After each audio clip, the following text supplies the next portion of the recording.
Cinema వాళ్ళని ఎంత వేధింపులు చేశారని కేటీఆర్ ఉద్దేశించారు. అవునండి, ఆయనకు మంత్రిగా ఉన్నప్పుడు అహంకారంతో మదం ఎక్కి ఎంతోమంది సినిమా యాక్టర్ల జీవితాలతో ఆడుకొని ఈరోజు వాళ్ళని డ్రగ్స్ కేసులో ఇరికిచ్చి ఆయన మాత్రం పక్కకు తప్పుకొని ఈరోజు ఎంతో మానసిక వేదనకు గురయ్యి ఒక విధంగా ఈరోజు నాగ చైతన్యకు విడాకులు అవ్వడానికి కారణం కూడా కేటీఆర్ గారే. నేను ఓపెన్గా చెప్తా ఉన్నాను. మీరు ఎంక్వైరీ కొండా సురేఖ దొంగ ఏడుపులు దొంగ మాటలు మాట్లాడుతుంది. గతంలో ఫోన్ ట్యాపింగ్ సంబంధించి హీరోయిన్ల ప్రస్తావన మాట్లాడారు కదా, అప్పుడు ఆమె మహిళ కాదా? అప్పుడు ఆ మనోభావాలు దెబ్బతిన్నట్టు ఎందుకు మాట్లాడలేదు? ఆ రోజు కూడా మాట్లాడినా ఫోన్ ట్యాపింగ్లు చేశారు అనేటువంటి విషయంలో కూడా నేను మాట్లాడినా. ఆయన వినకపోతే ఉంది అని చెప్పి వాళ్ళ మనోభావాలు దెబ్బతీశారంటున్నాడు. ఫోన్ ట్యాపింగ్ అవును చేసింది ఎవరు? మీరే కదా. మీరు చేయడం అనేది తప్పు అని చెప్పి మేము బహిర్గతం చేశాం కానీ పేర్లు చెప్పలేదు కదా. ఈ రోజు నేను చెప్తా ఉన్నా కదా, నాగ చైతన్య సమంత విడిపోవడానికి కారణం కేటీఆరే. ఈరోజు చాలా మంది హీరోయిన్లు తొందరగా పెళ్లిళ్ళు చేసుకొని సినిమా ఫీల్డ్ నుంచి తప్పుకోవడానికి కారణం కూడా కేటీఆరే. ఆయన ఆ రోజు మత్తు పదార్థాలకు అలవాటు పడి వాళ్ళను కూడా మత్తు పదార్థాలకు అలవాటు చేసి రేవ్ పార్టీలు చేసుకొని మదమెక్కి వాళ్ళ జీవితాలతో ఆడుకొని బ్లాక్మెయిల్ చేసి వాళ్ళను ఇబ్బంది పెట్టినటువంటి వ్యక్తి కేటీఆర్. అది అందరికీ కూడా తెలుసు, సినిమా ఫీల్డ్లో అందరికీ తెలుసు, అది ఓపెన్ రహస్యము. ఎందుకండి ఎందుకేడు దొంగ మాటలు నా మీద వ్యక్తిగతంగా నా క్యారెక్టర్ అసోసియేషన్ చేసినప్పుడు నేను ఎందుకు దొంగ ఏడుపులు ఏడుస్తాను? నువ్వు ఎవరి మీద వచ్చినప్పుడు ఏడిస్తే ఏదో నాటకం చేసినట్టు నా క్యారెక్టర్ అసాసినేషన్ చేస్తారు, నా మీద అసభ్యకరమైనటువంటి పోస్టులు పెడతారు.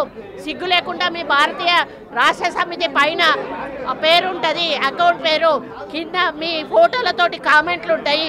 ఇవన్నీ ఉంటే అట్లీస్ట్ కొంచెమన్నా మనసున్న మనిషిగా హరీష్ రావు గారు ఒక ట్వీట్ చేశాడు, నువ్వు మనిషివేనా? అసలు నువ్వు ఒక తల్లికి పుట్టలేదా? ఒక భార్యను చేసుకోలేదా? ఒక బిడ్డను కనలేదా? నువ్వు మనిషివి కాదా? పశువువా? నువ్వెందుకు రియాక్ట్ అవుతలేవు? మీ భారతీయ నువ్వు ఒక వర్కింగ్ కమిటీ ప్రెసిడెంట్గా నువ్వు రియాక్ట్ కావాల్సిన అవసరం ఉంది. అకౌంట్ మాది కాదని చెప్పాల్సిన అవసరం ఉంది.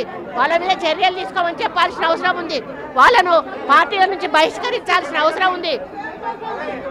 మూడు అకౌంట్లు దుబాయ్ నుంచి జరుగుతున్నాయండి. 3 అకౌంట్ ఇక్కడి నుంచి జరుగుతూ ఉన్నాయి. ఇది కొత్త కాదు. ఆ రోజు నుంచి విజయలక్ష్మిని చేశారు, సీతక్కని చేశారు, ఈరోజు నన్ను చేశారు. అసలు దానికి పద్ధతి పాడు ఉందా అని అడుగుతా ఉన్నాను. మీకు మనుషులకున్న అనుబంధాల గురించి, సంబంధాల గురించి ఏమైనా అవగాహన ఉందా అని చెప్పి అడుగుతా ఉన్నాను.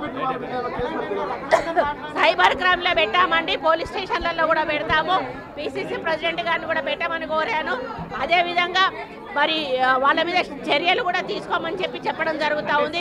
కాకపోతే ఇది మాకు వచ్చేసి నాన్ అవైలబుల్ కేసు, దానివల్ల వాళ్ళు ఇంకా రెచ్చిపోయే అవకాశం ఉంటుంది. కాబట్టి ఇక ముందు జరిగితే మాత్రం దీన్ని సీరియస్గా తీసుకుంటామని హెచ్చరిస్తా ఉన్నాం. అందరికీ నమస్కారం. మాట మన వ్యక్తిత్వానికి ప్రమాణం. రాజకీయాల్లో విమర్శలు ప్రతి విమర్శలు చాలా సర్వసాధారణం. ఆ విమర్శలు ప్రతి విమర్శలు ప్రజా సమస్యల మీద జరగాలి కానీ వ్యక్తిగత దూషణలు లేదా వ్యక్తిగత విమర్శలు ఉండకూడదు. నిన్న అసెంబ్లీలో జరిగినటువంటి ఒక సంఘటన నా మనసును కలిచివేసింది. ఎప్పుడైతే మనం ప్రజా సమస్యల్ని పక్కన పెట్టి వ్యక్తిగత దూషణలకి దిగుతున్నామో, ముఖ్యంగా మన ఆడపడుచుల గురించి పురుష పదజాలంతో మాట్లాడుతున్నాము, అది ఒక అరాచక పరిపాలనకు నాంది పలుకుతుంది. అది తప్పు. స్త్రీ జాతిని గౌరవించడం అనేది, ఆడవాళ్ళని ఆడపడుచుల్ని గౌరవించడం అనేది మన సంస్కృతి. మన నవనాడుల్లో, మన జవజీవాల్లో, మన రక్తంలో ఇమిడిపోయినటువంటి ఒక సాంప్రదాయం. మన సంప్రదాయాల్ని రాబోయే తరానికి జాగ్రత్తగా భద్రంగా అప్పచెప్పాలి కానీ మన సంస్కృతిని కలిచివేసి కాల్చేసి రాబోయే తరానికి ఒక బంగారు బాట వేస్తున్నాం అనుకుంటుంటే అది మన తప్పు. అది మనం చేసే చాలా పెద్ద తప్పు. ఈ మాటలు నేను ఇలాంటి ఒక వ్యక్తిగత దూషణకి గురైనటువంటి ఒక కుటుంబానికి చెందిన సభ్యుడిగా మాట్లాడట్లేదు. ఈ మాటలు నేను ఒక కొడుగ్గా, ఒక భర్తగా, ఒక తండ్రిగా, ఈ దేశానికి ఒక పౌరుడుగా, సాటి తెలుగువాడిగా మాట్లాడుతున్నాను. రాజకీయ నాయకులందరికీ ఒకటే విన్నపం, దయచేసి ఈ అరాచక సంస్కృతిని ఇక్కడితో ఆపేయండి. ప్రజా సమస్యల మీద పోరాడండి. రాబోయే తరానికి బంగారు బాట వేసేలాగా మన నడవడిక ఉండేలాగా జాగ్రత్త పడండి.